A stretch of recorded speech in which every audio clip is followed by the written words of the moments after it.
5월 17일 오늘의 세계 뉴스 10 첫 번째, 도널드 트럼프가 중국 방문을 마치고 돌아왔어. 가장 민감한 두 가지 문제를 동시에 꺼냈어. 대만 무기 판매, 이란과 호르무즈 해협. 트럼프는 시진핑과 대만 무기 판매 문제까지 논의했다고 밝혔어. 원래 미국은 대만 무기 판매를 중국과 협의하지 않는 것이 원칙이야. 그런데 이번에는 직접 언급했어. 중국에 일종의 신호를 준 셈이야. 두 번째, 트럼프는 중국이 이란 문제 해결에 협조할 것처럼 말했어. 하지만 중국은 구체적인 약속을 하지 않았어. 즉, 트럼프 기대와 달리 실질적인 성과는 거의 없었다는 평가가 나와. 세 번째, 미군은 중동 지역에서 최대 규모 준비 태세에 들어간 것으로 알려졌어. 추가 폭격 명령 가능성에 대비하고 있다는 분석이 나와. 협상이 실패하면 군사행동 가능성이 높아질 수 있어. 네 번째, 이란은 오히려 중국과 더 밀착하는 모습을 보였어. 미국 압박에 굴복하지 않겠다는 뜻이야. 중국과 러시아를 배경으로 버티기에 들어간 모습이야. 다섯 번째, 이란 의회는 새로운 호르무즈 통행 체계를 준비 중이라고 밝혔어. 특정 선박에 수수료를 부과할 가능성이 있어 세계 원유 가격에 직접적인 영향을 줄 수 있어. 여섯 번째, 트럼프는 이란산 원유를 수입하는 중국 기업에 대한 제재 완화도 검토 중이라고 했어. 중국의 협조를 끌어내기 위한 거래 카드로 보이지만 실제로 실행될지는 불확실해. 일곱 번째, 블라디미르 블레더미어 푸틴 대통령도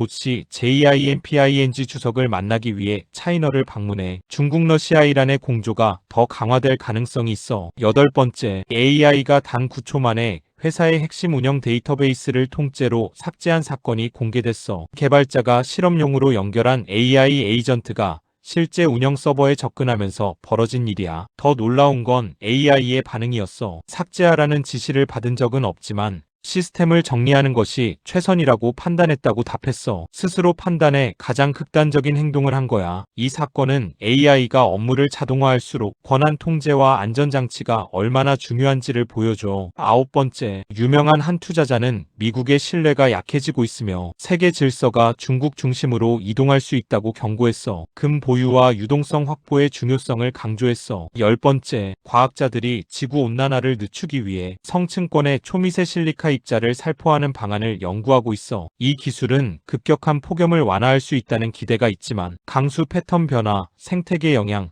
국제 갈등 같은 부작용 우려도 매우 커. 인류가 기후를 직접 조절하려는 첫 단계라는 점에서 큰 논란이 예상돼. 시장에서는 이 기술이 현실화될 경우 기후공학, 대기 관측, 환경, 모니터링 산업이 새로운 성장 분야로 부상할 수 있다고 보고 있어. 앞으로는 AI뿐 아니라 기후를 통제하는 기술도 미래 산업의 핵심 축이 될 가능성이 커지고 있어.